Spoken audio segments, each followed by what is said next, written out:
காயத்ரிமா என்னடா சத்தமே காணோம், சமையல் கட்டிலே ஆளை காணோம், என்ன பண்ணிக்கிட்டு இருக்கான்னு யோசிச்சிட்டே இருந்தேன். கையும் கிளம்ப மாட்டினியா? கத்தாதடா பக்கி, அவ வந்துட போறா. அவளை இப்ப இறக்கி விடுறோம் பாக்குறியா?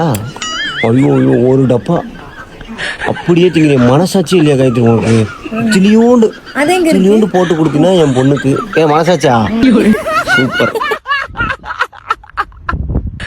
கம்மனு இருந்தீங்கன்னா இந்த டப்பால சாப்பிட்டு குடிச்சிட்டு ஏதோ மிச்சம் மீறி உனக்கு கொடுப்பேன். கத்தி அவளை வர வச்ச உண்டே போடுவேன். எவ்வளோ கொஞ்சம்னா எவ்வளோ? அந்த ஸ்பூன் அளவு கொடுப்பியா? இல்லை பால் கொடுக்குறேன். சத்தியமா? ஓயமா கொடுக்குறேன். 2 பேரும் சாப்பிடுவான். இந்த பொழப்புக்கு வேற ஏதாவது பண்ணலாம். அவன் என்ன பண்றான்னு பார்த்துட்டு வர்றாரு. அவன்கிட்ட ஏதாவது சொன்னீங்கன்னா கொண்டு சொல்ல மாட்டேன். இப்ப பாரு, அவளோட ஆட்டத்தை மட்டும் பாரு.